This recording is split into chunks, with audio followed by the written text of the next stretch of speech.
औज़ु बिल्लाहि मिनश्शैतानिर्रजीम बिस्मिल्लाहिर्रहमानिर्रहीम अल्हम्दुलिल्लाहि रब्बिल आलमीन। अल्लाह सारे आलम का रब है। हमारे भारत में हिंदू धर्म में कहा गया है वो सर्वशक्तिमान है, वो निरंकार है, जिसका कोई आकार नहीं, वही ईश्वर है। गुरु ग्रंथ साहिब में कहा गया है एक ही नूर के सब बंदे, एक ही नूर सब में समाया।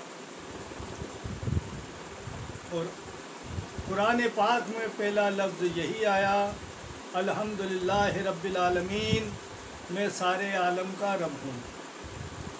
तो वो ईश्वर, वो महाशक्ति जो है वही अल्लाह है, जिसने सारे आलम को, सारी दुनिया को वो देख रहा है, चला रहा है, और हम सब उसी के बंदे हैं।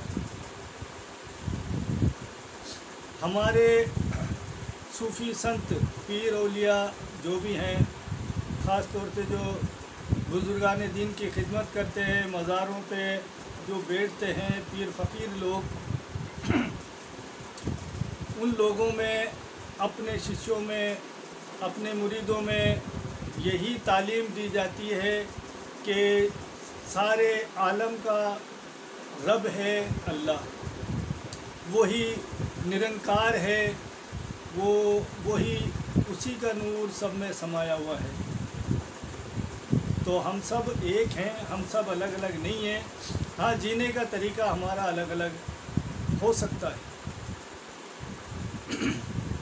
आज मैं आपके सामने जो टॉपिक लाया हूँ, जिस टॉपिक पर हम बात करेंगे वो है जिन्नात क्या होते हैं। इसी पर हम बात करेंगे और जिन्नातों के बारे में कुछ मैं बताऊंगा, और फिर इसका इलाज क्या होना चाहिए जो आप लोग घर बैठकर ही आसानी से कर सकते हो, वो भी मैं बताने की कोशिश करूंगा। आसान तरीका। तो जिन्नात कुरान करीम में भी जिक्र है, सूरह जिन कुरान करीम में भी है, और कुरान करीम के अंदर फरमाया गया है कुछ अच्छे लोग भी हैं जिन्हों में, और कुछ बुरे लोग भी हैं। यानी कुछ जिन्नात अच्छे भी होते हैं, कुछ बुरे भी होते हैं। जैसे हम दुनिया वाले जो भी आदमजाद हैं, हम में अच्छे और बुरे सभी तरह के लोग होते हैं, ऐसे ही जिन्नातों में भी अच्छे और बुरे लोग पाए जाते हैं। बुरे जिन्नात वो होते हैं जो औरतों को, बच्चों को, मर्दों को कई तरह से तकलीफ़ देते हैं, बीमार कर देते हैं या डराते हैं। ख्वाबों में डराना, सपने में डराना, या बदन पे वज़न डालना, या कोई बीमारी पैदा कर देना शरीर में। और बीमारी जब हो जाती है तो उसका जल्दी से दवा नहीं लगती है। अच्छे से अच्छे डॉक्टर की हम दवा लेते हैं, उसके बावजूद भी दवाई काम नहीं करती है, या दवा काम करती है तो इतना ही करती है कि दवा लेते हैं तब तक फ़ायदा रहता है, और दवा बंद करने के बाद फिर वही तकलीफ़ शुरू हो जाती है। जिन्नाती शैतानी वजह होती है ये कि दवाइयाँ काम नहीं करती हैं। अच्छे अच्छे डॉक्टरों को दिखाते हैं, जांचों में कुछ भी नहीं आता। जब हम जांच कराते हैं तो जांच के अंदर कोई बीमारी नहीं आती है, कुछ समझ में नहीं आता डॉक्टर के भी, और वो बीमार सही होता नहीं है। ये पहचान है इस चीज़ की कि हम पर ज़रूर कोई शैतानी जिन्नाती असरात हैं, और वो हमें बीमार परेशान कर रहे हैं, सपनों में डराते हैं, या बदन पे वज़न डालते हैं, या बच्चों को डराने का काम करते हैं। बच्चे बहुत रोते हैं, चिल्लाते हैं, हमेशा बीमार रहते हैं, या औरतें या मर्द, इस तरह का होता है। जिसको कई बार ऐसा होता है कि हम मसानों के आसपास से गुजर जाते हैं तो वहाँ से कोई साथ लग जाते हैं, कोई कब्रिस्तानों के आसपास से गुजरने पर साथ लग जाते हैं, और कई बार चौराहों से भी जिन्नात शैतान साथ लग जाते हैं और वो हमें परेशान करते हैं। तो ये बुरे जो जिन्नात होते हैं वो परेशान करते हैं, हमारी ज़िंदगी में परेशानियां खड़ी कर देते हैं, मुसीबतें खड़ी कर देते हैं, हमारा जीना मुश्किल कर देते हैं। ये बुरे जिन्नातों की आदत होती है, उन्हें लोगों को परेशान करना अच्छा लगता है। लेकिन जिन्नातों में अच्छे लोग भी होते हैं, नेक होते हैं, शरीफ होते हैं, जो हमें चाहे जाने नहीं जाने, हम उनको जाने या नहीं जाने, लेकिन वो किसी बीमार को, परेशान को, मुसीबत ज़दा को देखते हैं तो वो जिन्नात साथ लगकर उसकी मदद करने का काम करते हैं।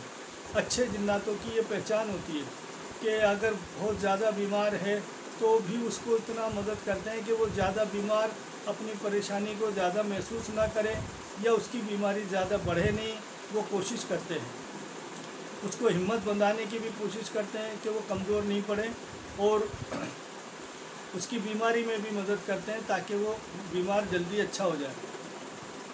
जो कई बार तो वो सपने में आकर अच्छी चीज़ें बताते हैं, या कई बार किसी के रूप में आकर कुछ मशवरा भी दे जाते हैं कि आपकी ये बीमारी ऐसी है, ऐसा कर लो या वैसा कर लो। अपन सोचते हैं पता नहीं कौन आया था सपने में, किसी ने मुझे ऐसे कहा या वैसे कहा। ये अच्छे जिन्नातों की पहचान है, वो मशवरा देकर जाते हैं और मदद करते हैं। तो ये अच्छे भी होते हैं जिन्नात और बुरे भी होते हैं, सभी तरह के जिन्नात पाए जाते हैं। अब ये तो थी जिन्नातों की एक थोड़ी सी जानकारी। जिन्नात का तो टॉपिक बहुत लंबा होता है, लेकिन ये थोड़ी सी जानकारी थी। अब इसमें मैं ये चाहता हूँ कि लोग घर बैठकर भी अपनी इस तरह की बीमारी परेशानियों में कुछ कोशिश करें और उनकी मुसीबत कम हो जाए। तो इसके लिए मैंने एक अमल, एक वजीफ़ा, इसके बारे में मैं मशवरा देना चाहता हूँ। आप लोगों को इंशाल्लाह पसंद आएगा, अच्छा लगेगा। अगर किसी के घर में ऐसी जिन्नाती बीमारी, परेशानी चल रही है और उसका कोई रास्ता नहीं निकल रहा, तो एक तो ये काम करें, घर में कोई भी कि पाक साफ़ हो, चाहे औरत हो या मर्द हो, पाक साफ़ रहें और वज़ू करें और 11 बार दरूद शरीफ पढ़ें। चाहे जो नमाज में पढ़ने वाली दरूद शरीफ है तो वो ज़्यादा बेहतर है, और वरना छोटी कोई सी भी पढ़ सकते हैं आप दरूद शरीफ, लेकिन 11 बार दरूद शरीफ पढ़ें। फिर 21 बार आयतुल कुर्सी पढ़ें, फिर उसके बाद 11 बार दरूद शरीफ पढ़ें, और फिर इसको पानी के ऊपर पढ़कर फूंक लें और थोड़ा सरसों के तेल पर पढ़कर फूंक लें। थोड़ा लोबान भी रखें, लोबान पर भी पढ़कर फूंक लें। अब ये रोज़ का काम होना चाहिए कि हम रोज़ 11 बार दुरूद शरीफ पढ़ के 21 बार आयतुल कुर्सी पढ़ें और 11 बार उसके बाद दुरूद शरीफ पढ़ें, और फिर पानी पर, लोबान पर और सरसों के तेल पर, यानी मस्ट ऑयल जो होता है उसके ऊपर पढ़कर फूंक लें। अब पानी उसको मरीज़ को पिलाना है, यानी खाना खाने के बाद भी पिए तो वही पिए, यानी दिन भर पानी, फूंका हुआ पानी जो पढ़कर फूंका है वही पिए मरीज़। और सरसों के तेल की 24 घंटे में एक बार मालिश किया करें। चाहे तेल कम लगे लेकिन शरीर के हर हिस्से पे लगना चाहिए। और वो जो लोबान है वो उसकी आँख पे डालकर थोड़ी सुबह शाम, कम से कम 15-20 मिनट सुबह, 15-20 मिनट शाम खुशबू वहाँ जलाए मरीज़ के पास। तो इंशाअल्लाह ताला ये रोज़ काम करेंगे तो मरीज़ को इससे राहत मिलती है और तबीयत में सुधार आता है। 1-2 रोज़ में नहीं होता, लगातार आपको करते रहना। रोज़ डेली 11 बार दुरूद शरीफ, 21 बार आयतुल कुर्सी, फिर 11 बार दुरूद शरीफ पढ़ें, और पानी पर, लोबान पर और सरसों का तेल मस्ट ऑयल पर पढ़कर फूंक लें और इसको काम में लें। एक तरीका तो ये है आसान, कोई भी कर सकता है, इसमें कोई ख़तरा नहीं है और मरीज़ को सुधार होता जाएगा, धीरे धीरे होगा लेकिन हो जाएगा। और अगर किसी वजह से आप ये देखते हैं कि साहब इससे सुधार नहीं हो रहा है, मरीज़ की तबीयत ज़्यादा ख़राब है और संभल नहीं रही है, तो आप इसका दूसरा तरीका अपना सकते हैं। दूसरा तरीका यह है कि आयतल कुर्सी को आप पढ़ेंगे 41 बार आयतल कुर्सी पढ़ेंगे और 21 बार दुरूद शरीफ पहले, 21 बार दुरूद शरीफ बाद में पढ़ेंगे।